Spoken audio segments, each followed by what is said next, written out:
Hey everyone, in this week's episode, we're going to talk about everything Gunpla. We have a good friend of ours that takes us through everything that you need to know from starting to build one to what you might want to do if you're an expert. He is an absolute master of his craft, and I am excited to introduce you all to King Fuyoshi.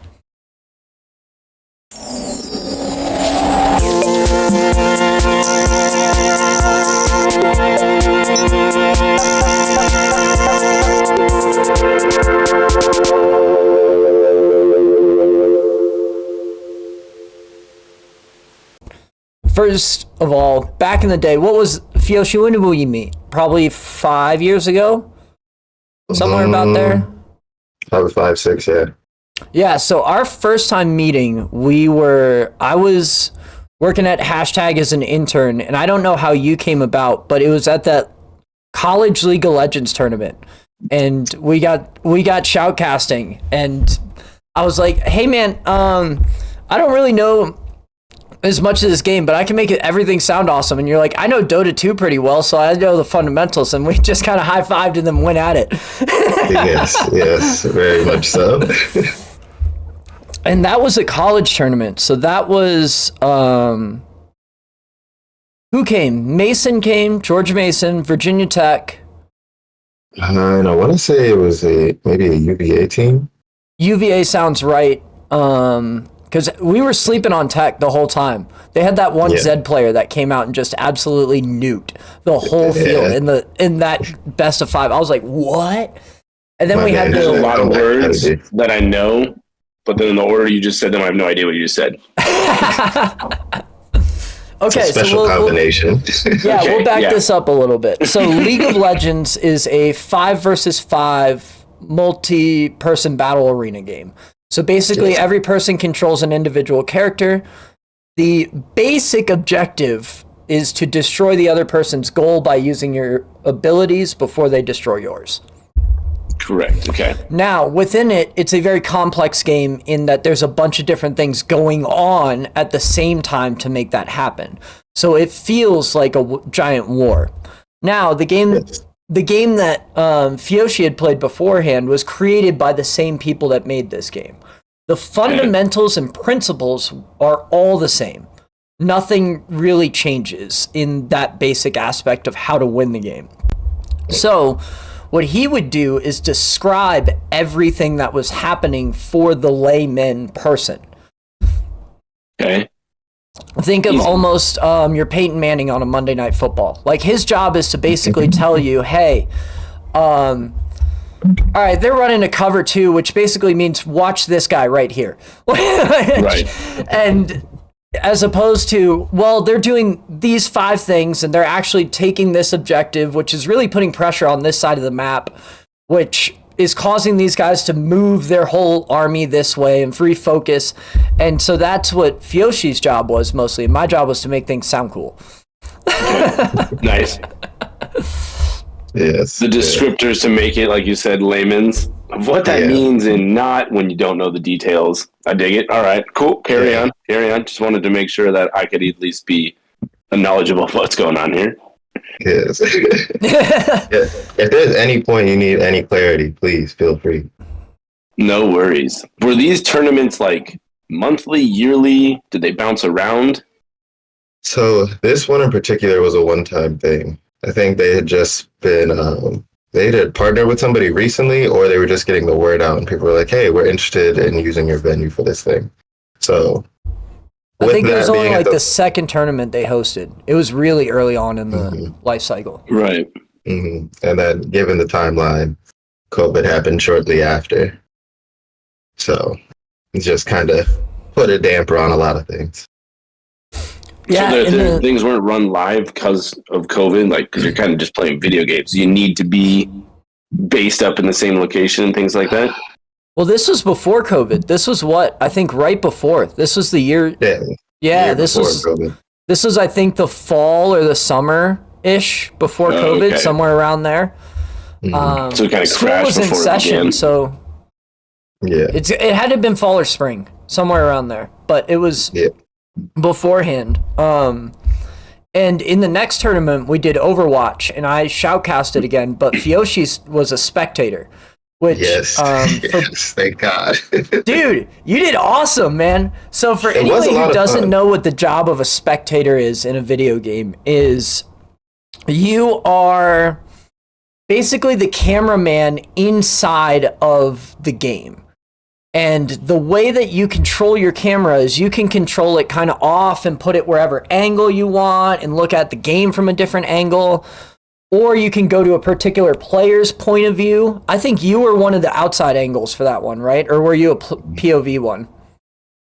So I was like the sub spectator. So I was a spectator, one of the cameras, but the head who was overseeing everything, they really carried the team. Like, just one headphone off. Oh, hit this one. Okay, switching over. All right, I'm coming back to me. Set up for this angle. I was like, okay. So they were very knowledgeable. Gave me a whole set of like quick binds for my keyboard. So they were just like, oh, hit this button, hit this number. It's like, okay, I got it. So now you're very much like a great production manager, to your point, when you're running. I was just thinking, I was like, this is just like Spotlights, but for a video game. You can watch and do that. That's awesome.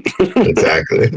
Yeah, but you have to, like, the other thing that you don't give yourself enough credit is, even though they walked you through it, you had to be very knowledgeable in the game to know where the action is going. Because one of the big things about being a great cameraman is you're not on the action, you're where the action's coming, right? You want to be in front of the action and be ready for it as it comes into scene, as in particular in Fiyoshi's point of view. Because most people are watching it from the player's point of view until something major happens on the map, right? Then you need to see the outside camera and see everything. So that's where Fiyoshi came in and really handled, like, hey, they're about to take this objective. I'm going to sit my camera on advanced wise because I know this player's about to flank from the backside, right? Like, there's more to it than you give yourself credit. Okay. I mean, I just remember that individual being very, like, they gave me the rundown before the tournament, but like I was like, okay, I can do this. I have top down knowledge from playing other games, so I can at least do the movement. But like, as long as you tell me the keys, so that was a really fun time. But yeah, and then ever since then, I have just been lurking your streams and what you got going on, and then you continued to shout. You had your podcast with the boys about Smash stuff in the local DMV area, and then you continued to keep shoutcasting after that. So, like, tell us more, and fun backstory. Nagy's name used to be Super Smash on the cruise ships. So this dude loves Smash Brothers. Not at a competitive level to any means, but he will game down to any game. He'll 3-stock whenever you want. We would play all in high school. It was like basically like, yo, we going out, we meeting chicks, doing whatever. Like, nah, let's just play Super Smash. And then, very much learning that we were so amateur. They had one tournament, or they would have weekly tournaments at our high school, and we'd like jump in, be like, let's do this. And we would get rocked. And we're like, oh, we are just not good at this. We're just good against each other. Awesome. Yes, I think everybody that gets into the scene has that same experience. Because me and my buddies, we play all the time in high school. Hey, summertime, let's go play some Smash Brothers. Right. We went to our first tournament. It was over at the Cave, and which is the local FGC area. There, that one's Smash. Local area.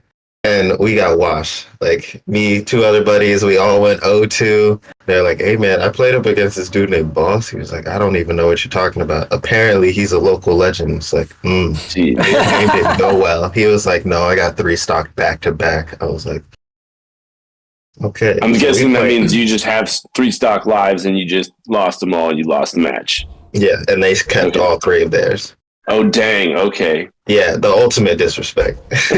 And so the Cave was, is the Cave still up? I live in Denver now, so no, it went down. Unfortunately, it's not. Yes. So the Cave that and Xanadu. Sorry?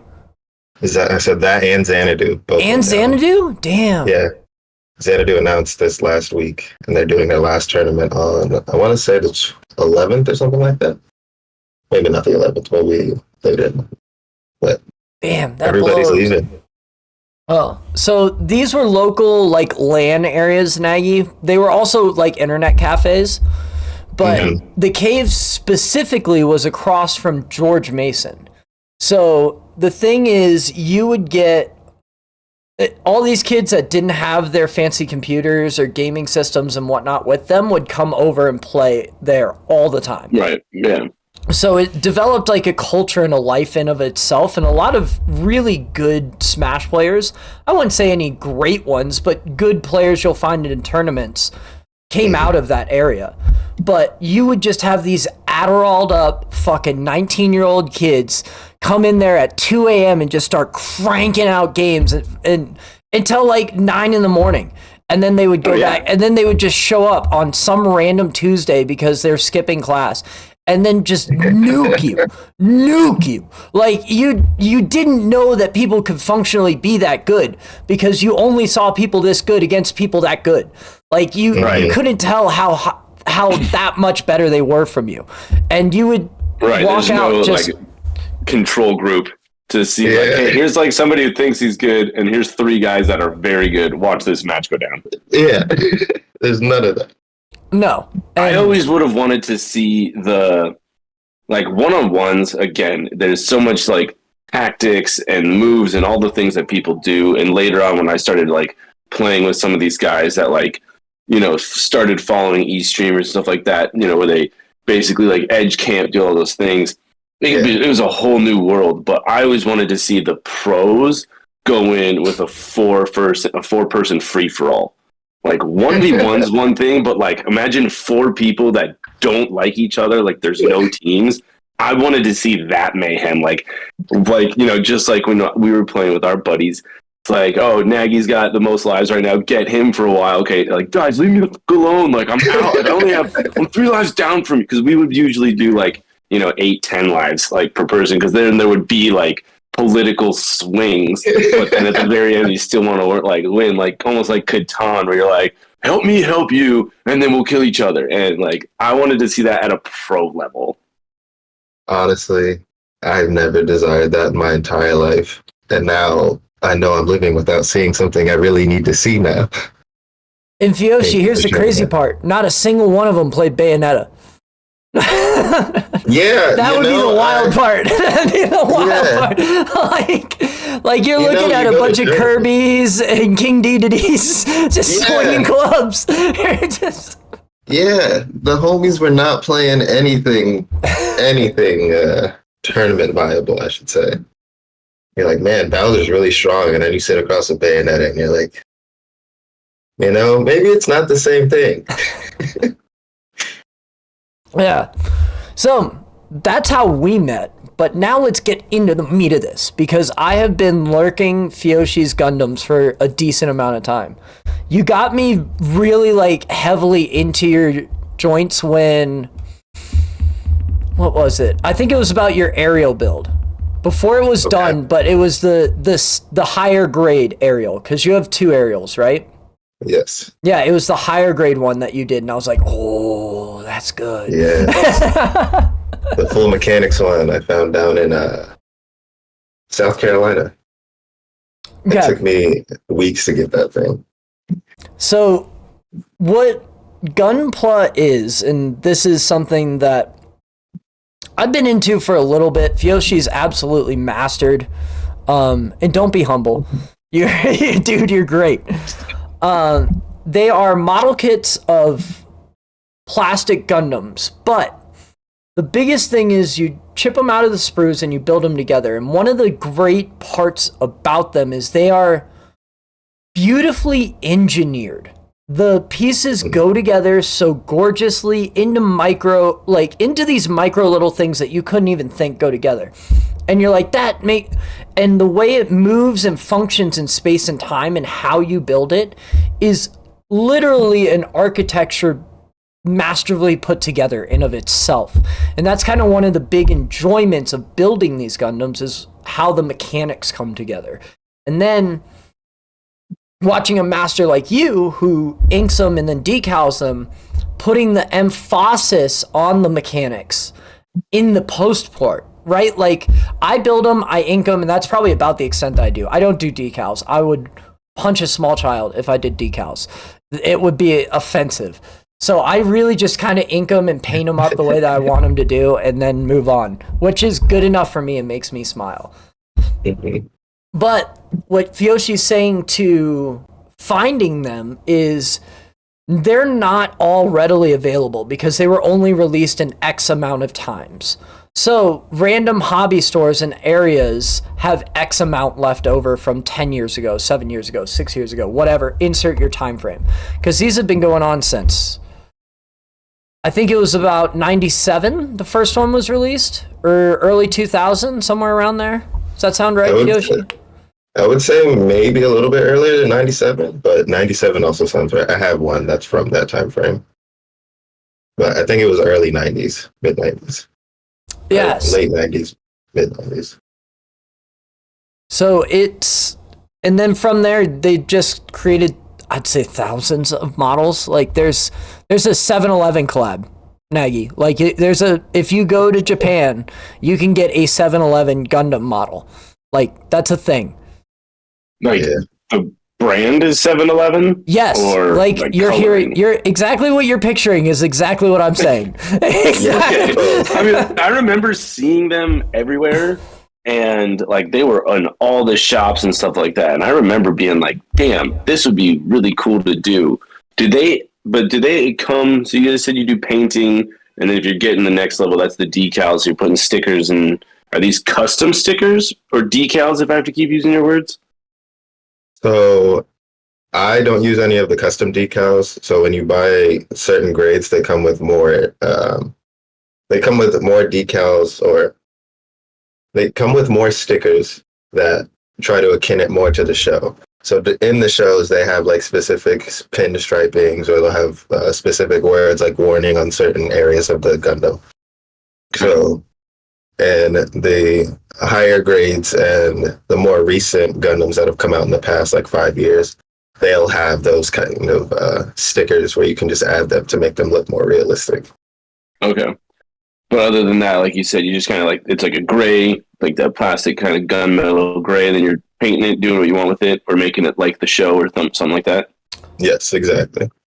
Okay, and then like what's the lowest grade cost, average, and then top grade, and then like up at top echelon, like what's the peak? Okay, so entry grade is technically the lowest grade, but most people skip that and just go into high grades because that's what's much more readily available. Do they have names, or is it like low, medium, high, top? They do have names. So the lowest is entry grade. Above that, you have your high grades. Above high grade, you have real grade. The first 3 grades are all the same size. So as far as scaling, they're 1/144. Some high grades are built like, some of the Gundams in the series are massive. So those massive ones will just be built high grades. And technically the same scale, but they're gigantic. Oh no, I said real grades. Then you get your master grade. Master grade is 1/100 scale. Okay. They're a bit larger, but they're supposed to be essentially the replicas of the original Gundams. So their chest pit, or their chest cockpit area will open up. The vents that they have that are extra will also flap on their arms or whatnot. They'll also open up. And they usually have the entire weapon kit that comes with that character. So if they had a sword at some point, if they had a gun at some point, it'll have all that in the master grades. Okay. Your top echelon, they're perfect grades. Yeah. Okay. So there's perfect grades, and then in the last year or two, they made the upper echelon, which is called the perfect grade Unleashed, which is Dude, you want, here's the thing. All right. You can, that is a dream to absolutely own one of those and put them together. They take, I don't know, probably 100 hours to do because they're so complex and big in X, Y, and Z, and so many things are going on. But Nagy, if you just want to watch a YouTube video and have something gorgeous come together in the background, you just put that on and Oh, they are so fun to watch, especially once you understand the mechanics and how, again, Gundam does a lot of cool things in that they put their sprues in different colors and gels. There's a lot of mechanics that go into it. But circling back to Fiyoshi's things, I grabbed some of mine to make your descriptions a little easier. If you're on YouTube, I'm going to show you guys the entry grade here.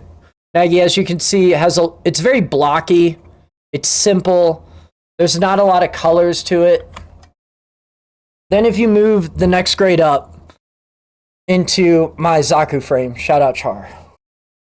He's a little bit more complex. He's got more going on, you know. Same size, but he has more things. Then you got, again, something like this, which is drastically more complex at those lower grades in the colors. Right. And then I brought this one out specifically for Yoshi, is my scythe frame. What a classic. I love that. And then thing. this one, as you can see, is drastically bigger than its counterpart. Right. And so that's just a basic idea of how they get more complex. Mm-hmm. Okay. Now I need a little bit of reference here. Okay. What the hell is a Gundam? Like, I'm picturing Pacific Rim, like, slash. Are we doing that, or is it robotic? Is it It's piloted? robotic. Okay, So but is it like? This is, I recently bought this. I haven't finished it yet, but this is my perfect grade. Oh, baby! So, The For MK2. listeners, he's holding a box that's like 32 inches by like 16. yeah, by, this like, box 4. is massive. So if you look at the center of the Gundam, right? So they're all working on this Gundam. So that should give you the like scale of it. And that guy in the center of its chest piece, that is where the pilot would go. So it's a giant robot piloted by a human being. Okay, we got like Pacific Rim Power Ranger style jumping in. Now, what Very are much. they fighting? What's the cause and necessity other. for these giant? Sorry? They're fighting each other. So, Yeah. So this That's is this where- is the next phase of warfare of like, hey, we didn't go like with drones, we went with giant robots. Like, hell yeah, all in. All right, Dude, cool. so this is basically an alternate universe in human history. Okay. Humans, there were one group that stayed on Earth and one group that went into space where they created these space stations where people lived. And this is basically how they moved into warfare. And this is where Gundam kind of is almost, I'd say, disillusioned on the outside, because everybody thinks it's these giant robots fighting all the time. But the show is actually a very deep space opera. Like, it is a very political, complex, Game of Thrones-esque space opera between so many different parties that have so many different complex overlapping stories that it's just crazy. And these Gundams are basically how they fight each other and do different things. But I'd say you really only see the Gundams, 20% of the time, Fiyoshi, you think? Yeah, like even if you get a good show that focuses on the Gundam, you're still watching the Gundam like 30% at most, 35%. Right. Like, it is much more about, like you said, space opera, but it's war. Like, it's just how war has affected the universe and everyone that's been leaving the planet and the people that are still on the planet. Right. It's not a 24/7 battle. You have all the things going on. Okay. I just needed some reference on, like, I didn't know if it was like remotely piloted, if there was a dude in it, or if these things were autonomous. So Yeah. There's generally a person inside of it. And the war goes so deep as, don't think of it as simply as like Hatfields and McCoys, where these guys just hate each other and do horrific things. It's like this political figure on this side killed this guy's son, who's now grown up, but he doesn't know he's alive, so they're going to fight each other, and he's trying to get as close as he can to kill this guy, but yet his wife on the back end is figuring out that this other person on the far side over here is actually somebody that's a con for that guy. It is so like, think of House of Cards of complexity in the politicalness of going on. So it's not as simple as these two people don't like each other. There's money involved. There's the political war machine involved. There's so much. Technical war crimes. Yeah. Not really technical. They're just straight up war crimes. Yeah. Okay. So sick. So they started out, like you said, and it was an animated series, and then or books. I want to say the animated series came out first in 1980 to 1981. Okay. That sounds right. That was the first Mobile Suit Gundam, and it got canceled, I want to say, but they did finish the series. So what was it? They got a resurgence in 1985 for the second continuation of the first Gundam, and then from there, it's kind of kept up its slowly but surely kept up its popularity as to where now we had a show that just came out either last year or the year before. No, I take that back. We had a show that came out the year before, an anime. We had a show on Netflix that came out this year, and then we have a new series that they partnered with another mech-themed anime studio that's going to be coming out next year. Nice. Yeah. So it's basically been just like a show style, nothing like graphic novels or... There are graphic novels. Yeah. Okay. So when it first initially was created, it was all anime. But then there's been other, like, because it's so famed at this point, there's been other manga artists that have wanted to redo the story. And the author about Gundam is pretty cool. So he has actually worked and illustrated on those graphic novels to collaborate with those other manga artists. And so the more they create, the more that they're just like, hey, build a new faction, robot, whatever. And then you guys have these new kits that are just going to keep getting... And it's also even to what Fiyoshi's saying is the depth of different artists come in. You can collect a series from your favorite artist. Like, you don't even have to go into like, hey, this Gundam looks cool, I want to build that. You could go as deep as, hey, one of my favorite guys co-drew on this particular series, Gundam Wing, whatever. And so I love those models, or... So I'm going to collect those specifically, or even to another side. You really like that original series from the 80s. You want those models because that was the one you watched back in the day. They've been doing it for, I don't know who came up with the idea to put them together, but it was genius. And there are very much people that are split and do only one and not the other. Like, I've watched Gundam, but not to the extent of a lot. Like, I've probably only seen 3 or 4 series out of all of them. But I enjoy doing the models much more because I love building things. As we talked to, I'm a big Warhammer nerd, Fiyoshi. So this is what I do. No, don't put your hands up. Don't do it. No, it's not a bad thing. Okay, so I have a buddy who wants me to get into Warhammer, but I don't do like detailed painting. Like, so you mentioned that I do painting on my Gundams. There's a marker kit that I use of paint markers. So I do the like metallic paint. Sometimes they give you what they call color correction stickers. So they'll put like a shiny metallic red or a shiny metallic blue on something. So I bought that specific marker kit so I can replace those stickers with the actual paint. And the paint will, when it dries, shines like it's metal. So, dude, just look up speed paints. I'll send you some stuff. Literally, dude, all you have to do is get your brush wet, put it on the model, depending on what models you pick, and it basically does all the shading and everything for you. And then you just have to dry brush over it. It's really not that hard. Okay. I got you. I'll take care of it.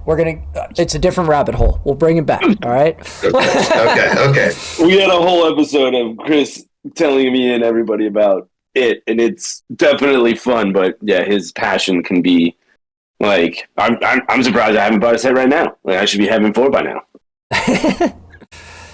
You're a tough sell, I see. Okay, so one of the cool things that let's talk about the whole process start to finish with Gundams. So here's where everything comes. It comes in a cardboard box that you are fascinated how it even stayed together coming to you. All right, unless you buy one of those higher end boxes. Like, other than that, it looks like some 7-Eleven employee folded it, flipped it out, and then slapped it in there. Generally with either rubber bands or or some like plastic around it to hold it together.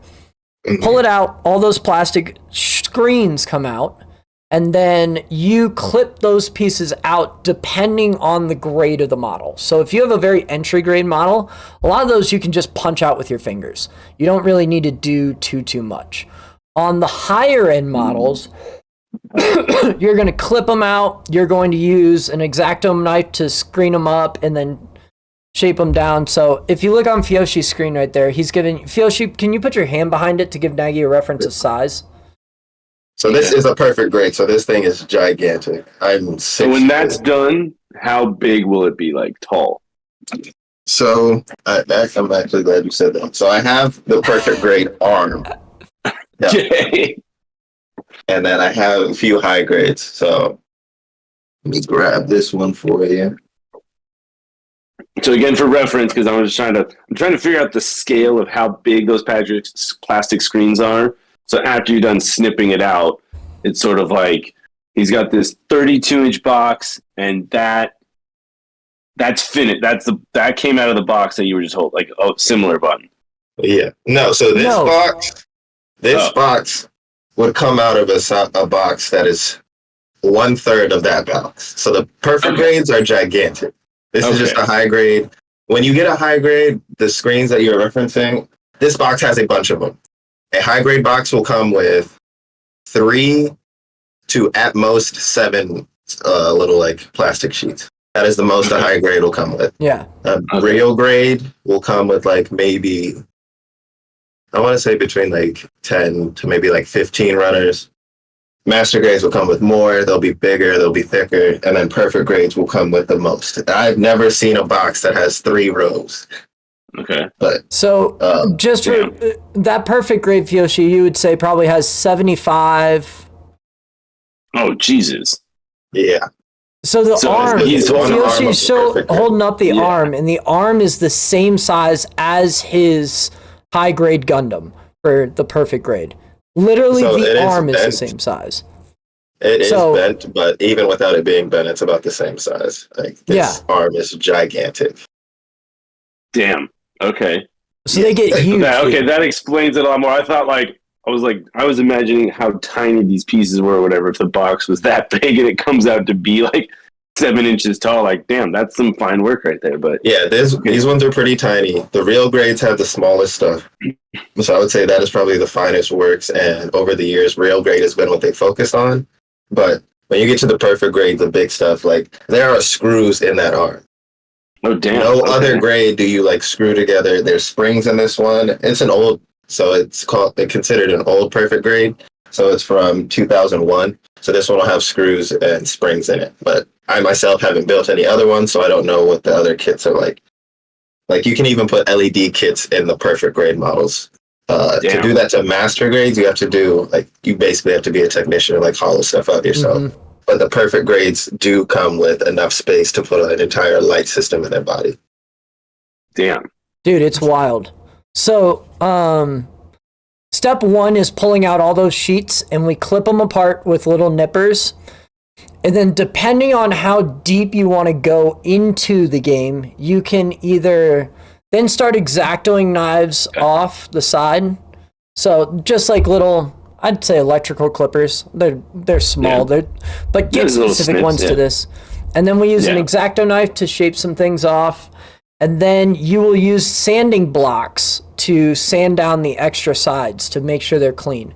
You don't have to go that far into it, but it depends on the person, right? I enjoy the sanding blocks. It's a cool process for me. But if you're also really good with your clippers, you don't need to. You know, if you have good technique and are patient with your clippers, you don't necessarily need to even X-Acto or chip much off. Sometimes you need to always have always have an X-Acto knife because sometimes stuff just don't fit right. But that rarely ever happens. If you are rule for Gundam, if you're trying to mash it in there, it's in the wrong spot. Period. that every single time. If you're trying to mash it in there, it's in the wrong spot. Back up. So these things are meticulously made that they just beautifully glide together. Beautifully. I will say there's been some that they have issues with. I personally haven't had any issues with my Gundam. Well, I'll actually say the perfect grade. I have to put like a plastic piece into what they say is a poly cap, which is a softer plastic. And when I was doing that, because it's poly cap, the other plastic that I have to push through it was bending the edges because it was so tiny and the plastic was so soft.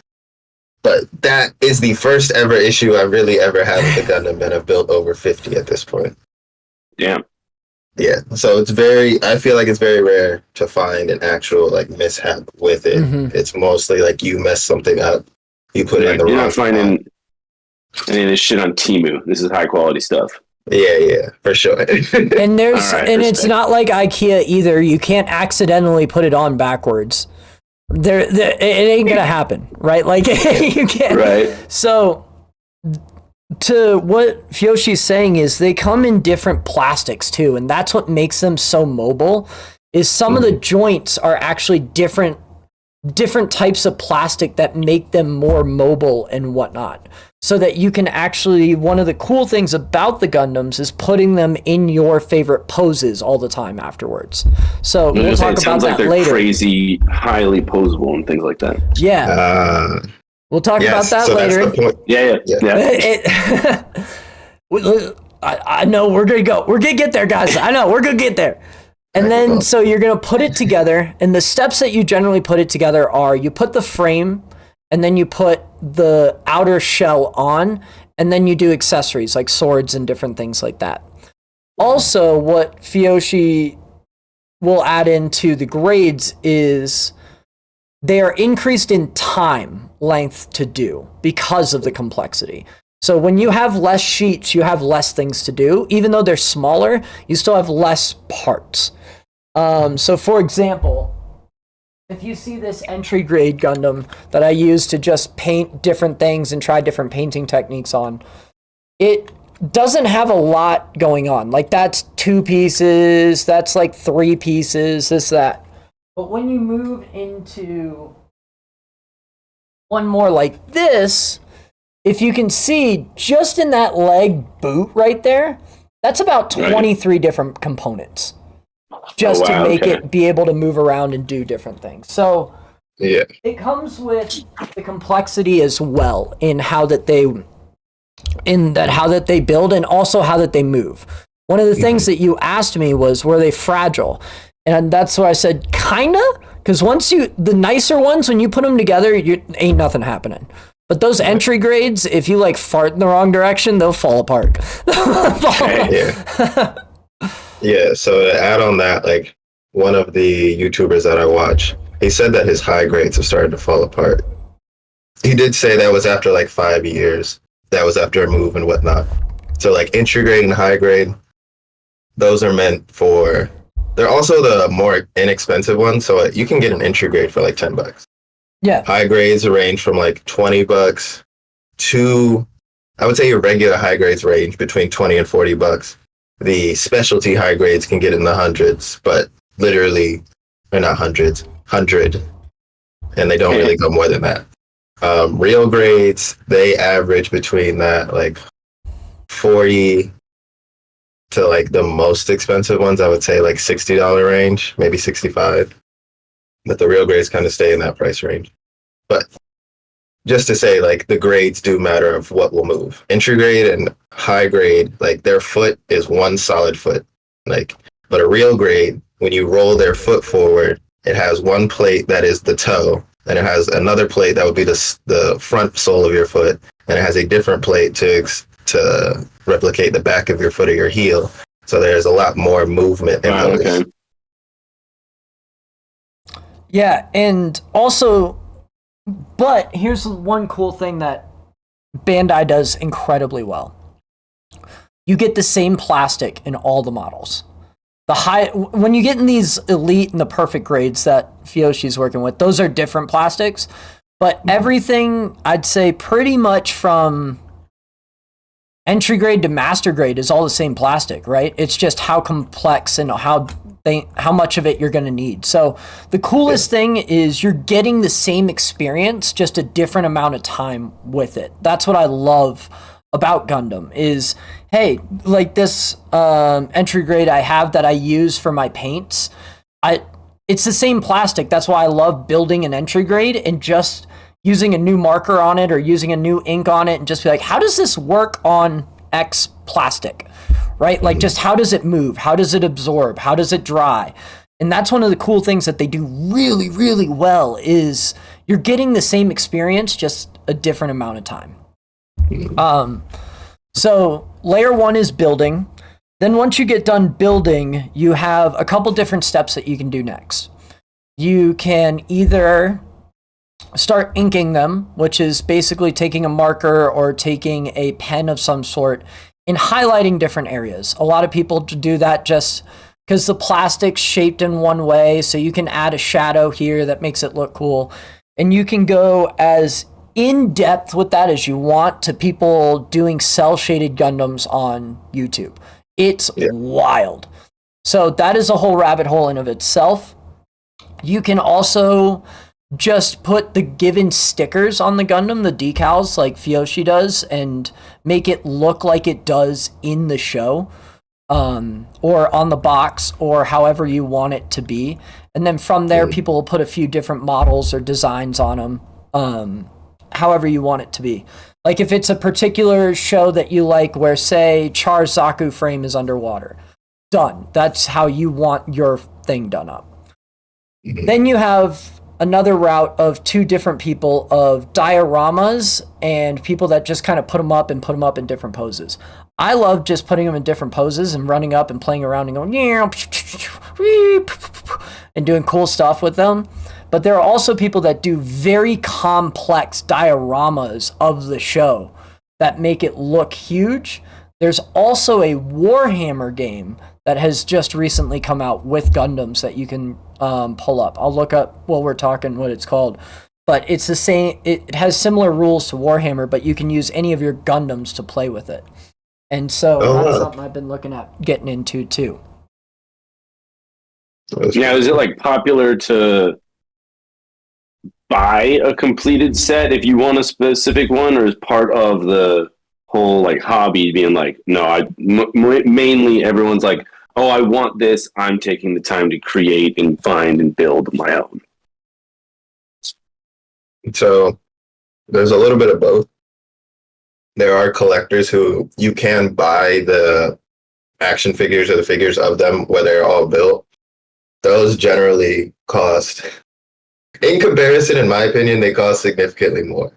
Like if you were to build something that would be considered a high grade, you could get a high grade equivalent action figure, but that's going to cost you $75, as where a high grade, the regular form, would cost you $20. Yeah.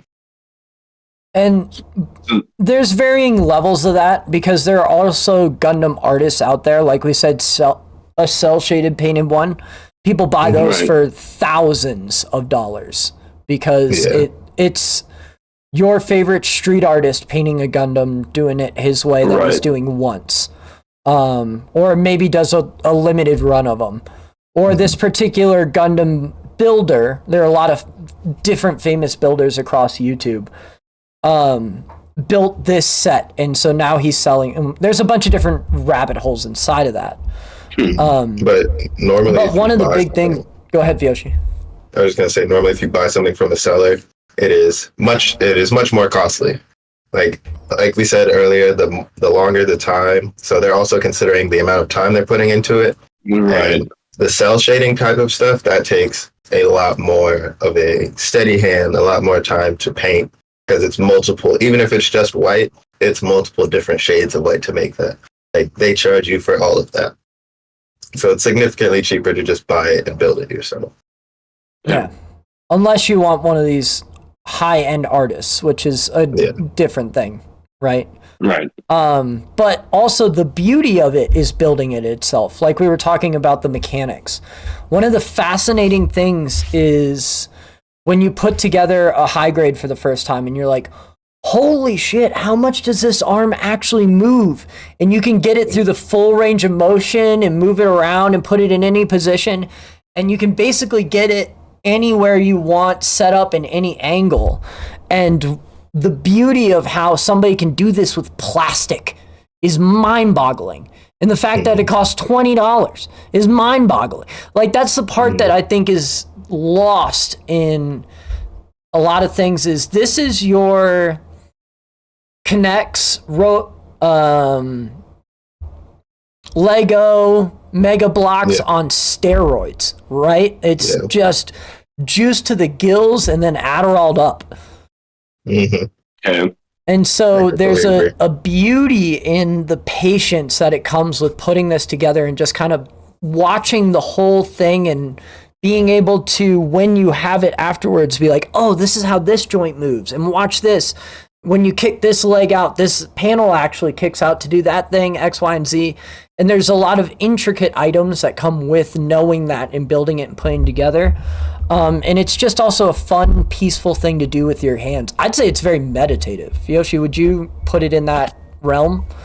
Yeah, I would agree. Like, I'll sit at my computer, just throw on a YouTube video, whether I'm watching it or just background noise, and just build a Gundam for, usually at this point, it takes me about 2 to 3 days. But that's if I'm really like taking my time with it. That's like a very, I would say, particular. It's not general. I'll go with that. No, it's very niche. Find the joy. I mean, I'm definitely one of those people that working with your hands and seeing something create, and as you're building it, and then when you have a finished product, and you know, I don't paint miniatures or anything like that, but when I do my other art and stuff like that, you get into trances of creation and things like that. But I've definitely found that's definitely not for a lot of other people. Yeah. And I was actually really curious about what the instruction book looks like, because I don't know the last time you bought a Lego set. It's like embarrassing.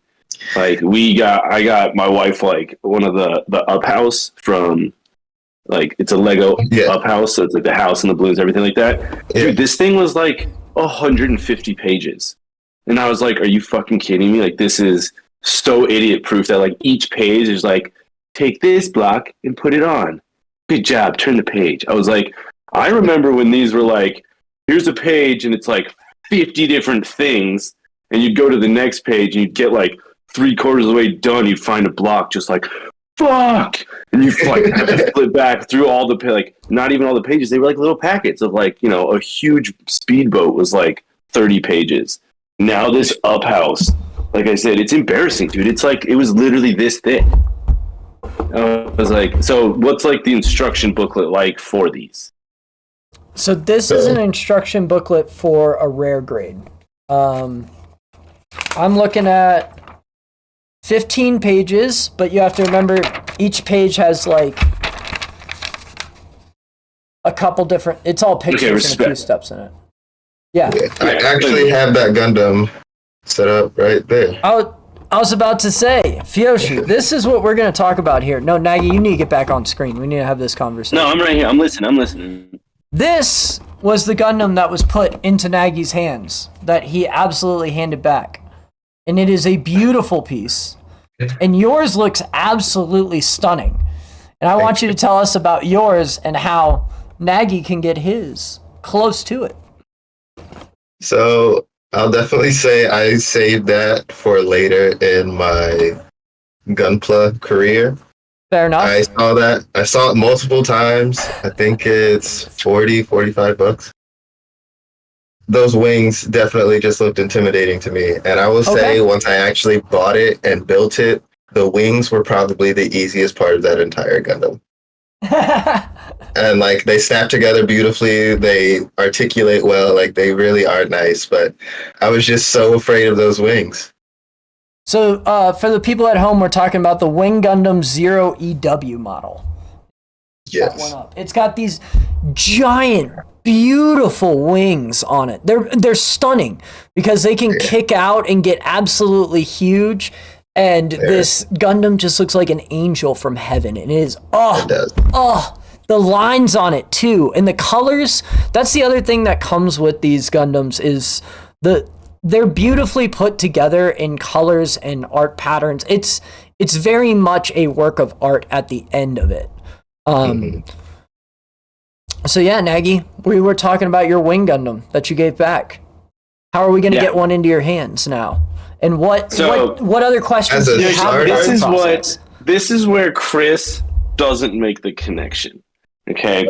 So we got an apartment. I have a small human. He's 1 3/4 years old. All right. Okay. And Chris and I have had numerous conversations about me managing my time and not making excuses, finding reasons of doing things. And he handed this to me. And I was like, damn, dude, this is sick. I've always wanted to do it. No, thank you. And I gave it back to him. And he's like, no, dude, you can just like have that. And I was like, I bet. But I'm not doing it right now. And he was like, great talk. Love it. Great talk. Yeah. Oh, dude, this will be sick as fuck later on in my life. Thanks, though. I'm not going to take this as a rude, and we've had discussions before, like, is it rude to give it back or is it rude to take it? And then when he calls, he goes, hey, where's that Gundam? And I'm like, I think it's back there in that closet. I'm gonna get to it, I promise. Like, so that's its whole own level. But like I said, we built this Lego set. And again, I find joy in that. The meticulousness, the patience of having it come together, the creation. Those are all within my wheelhouse. I love those things. But like literally, like you picked up that screen and there's the part of my brain now that goes choking hazard, choking hazard, choking hazard, choking hazard. Like, and that happens of like, we had this thing, the up house at a certain, like on a shelf so you could show it off. And one day we go, hey, we're missing like 3 balloons. And you just look at my son and you're like, have you seen those? And he's like, balloons. And you're like, well, he either ate them or we're going to find them later. So when it came to the Gundams, that kind of went through my head of, yes, this is something I would love to do. I want to do, but it's kind of taking up space that like I don't have because everything's got to be books and animals and toys. And, you know, like I said, if it's there and now he's got an arm. He's got his basketball hoop he can chuck across the room if he's hitting these and they're falling and they're breaking. And Chris is like, that's not the problem. I was like, okay, well, you know, that negates that one. But it was the whole thing of like, dude, you don't have to sell me on this. I was very interested in trying it. Just not happening right now, my man. Yeah, I guess that's fair. I would say, like, they are pretty sturdy. But I can't say that like something small wouldn't fall a bit if you like knock it off a top shelf. But on that note of books, like if you have a bookshelf, you can always just put them in the bookshelves. Like you can get a glass door if you wanted, if that's something you wanted. I think a glass door is a little excessive. This was my significant other's decision, but like, right. So I mean, we have one. We have our bookcase in our bedroom. And it's got the glass shelves, and we have certain things like we have our Harry Potter wands and certain stuff like that. And I got wands over here too, man. Yeah. And so now you can also get stands for them that keep them sturdy. So you can get like these things are like $5. You can get a little stand that stands it up so it's sturdy and not going anywhere and holds it. Not true. You guys, neither of you have ever lived with cats either. Like I don't have a cat, but you don't have a cat. Why is that even Why is that even an? You can't even use that. None of us have cats. Sorry that the middle of my sentence interrupted the beginning of yours. That's my bad. So, like cats and small humans, like I said, share similar traits where they just see shit and want to do things. And like I said, Atlas is now at the point where his favorite thing is throwing shit onto new levels. So we find his basketballs and my lacrosse balls on shelves a lot. So it's cool if it's got a base, unless I like tape it down, it's going somewhere. And you showed me that thing. You know what? That thing's colorful and shiny. You know what small humans really like? Colorful, shiny shit. So again, these are things I want, but it's just not something I'm going to be doing anytime soon, especially when half my other arguments of not doing things is my time management. Now I'm not going to dedicate days of like sitting and doing this meticulous task, being like, I should probably be at the gym, but at least I'm creating. Like, those are the battles I'm having in my brain. That at the end of the day, I go, nah. And that's where like Fish is like, we are talking about Gundam ASAP. Hey man, I would say entry grade and high grade. Like I said, I take days. What I mean, to walk you through what my process would be, I've gotten to the point where I can tell which like plastic pieces would be like a vent or something. So I'll look at the runners and I'll cut the vents and the like little access points out the day before. I'll take the little silver marker, I'll sit down and watch something and I'll color those in. That'll take me like maybe 15 minutes at absolute most if it's something ridiculous, an hour. But usually about 15 to 30 minutes. Put on a paper towel, I put it over somewhere, I leave it for the day. The next day, I'll take those parts, I'll make sure I put them somewhere that I'll know, like, this is the part that I need when it comes up in the book. I'll sit down, I'll snip things out, I'll watch maybe a show or two with my girlfriend, put it to the side, come back later for dinner, and eat dinner, put it all together, and be done with it. Like, that's what a 2-day process looks like for me at this point.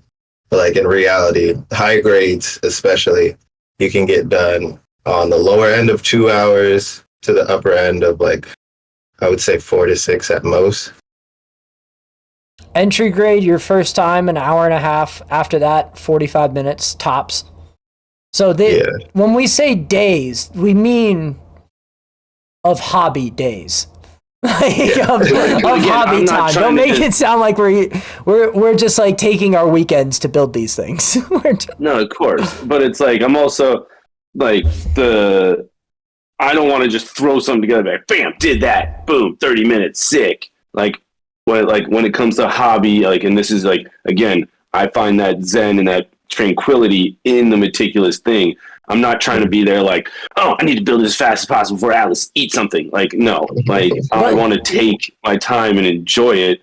So like, yes, this is again, I completely concur. This is an amazing hobby. It's just not something I want to do anytime soon. Yeah. We're not speed building these though, just by the way. Yeah. Like this is us casually doing our time. We just have done it enough.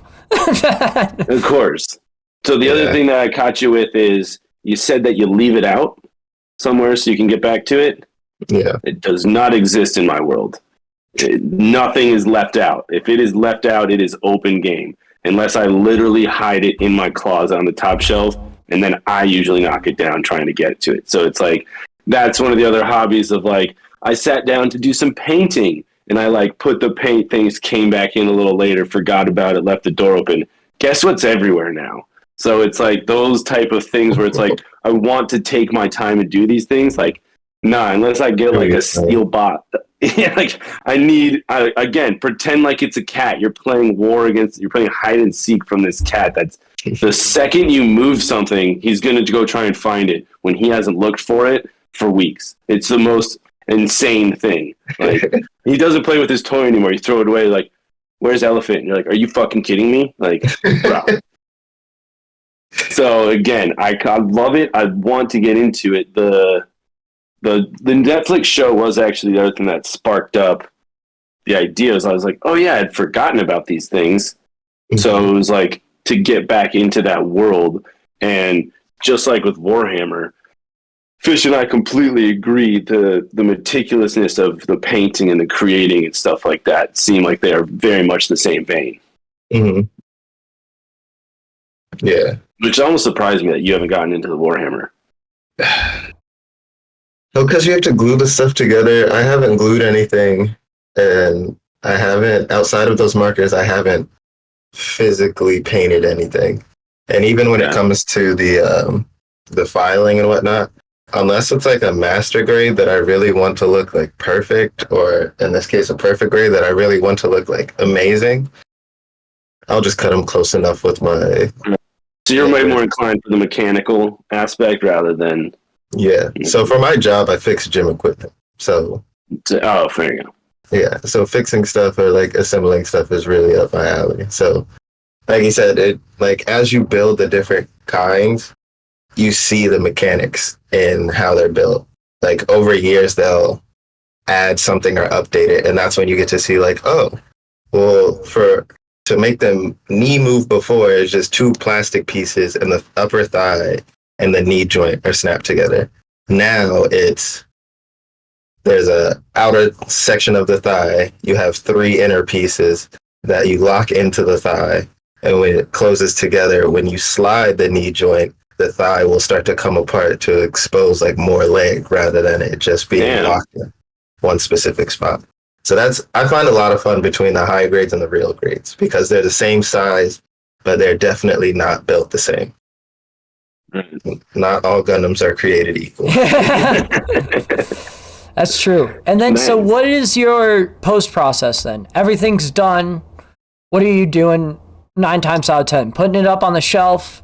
Are you going to sell it off? Are you taking it to play the Gundam Warhammer game? What are you doing with it afterwards? So I was big in Gundam when I was a kid, but never really got the opportunity to watch it how I wanted. So I always wanted Gundams, and I always wanted to see all the shows. Now, if you have streaming services, you can watch at least like 5 to 7 different series from the show. So I've been going through the different shows, and as I like series, I go and buy the Gundams, build them, and then my afterwards is placing them in a specific pose that I like from the series, like my favorite one. As of recently, I've started to pose them. So after getting to the higher grades of like real grade and master grade, the posability or the articulation is which most Gunpla builders like to use becomes drastically different. Like before, sometimes when you want to move their legs, their like skirt armor can get in the way. When you hit the real grades, the skirt armor will move with multiple joints rather than it just being one long piece, or the leg will move in multiple joints so it doesn't actually touch the skirt. So you are able to pose it in different, more dynamic ways for a real grade than you would be for a high grade. So if you buy something, you're like, oh, I love this Gundam. I'll start with the entry grade, then I'll go to the high grade, then I get the real grade, and you really see that like escalation of they really wanted to make it emulate the show. Like the high grades of the first Gundam is just it has a inner frame and then it has the armor go over top of the like robotic body. The real grade in the show, the character can like open the midsection of the Gundam to use as a ship. The latest version of the real grade has the ship in the center of its chest piece and like has armor that clasps together over top of it. So like they're drastically different in how they're made, but it's still the same Gundam on the outside, and it looks the exact same. Damn. Yeah. It's a good time. So do you have like a room or a shelf that you have them all set up and posed?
AB Fantasy, brought to you by Schnaggles. Hey guys, Nagy here. Got a nice little book I wrote. This is for my son Atlas, available on Amazon. You can order your copies. This is an alphabet book to teach your kids all the letters of the alphabet with amazing pictures and fun rhyming schemes. I was really bored of reading Atlas's books because they weren't entertaining, so I decided to make one of my own. But check it out. Give it a like on Amazon. Made it as cheap as possible while still making a solid $1.50 for myself. So check it out. It'll make the hero out of all of us while we learn the alphabet together. Thanks, guys.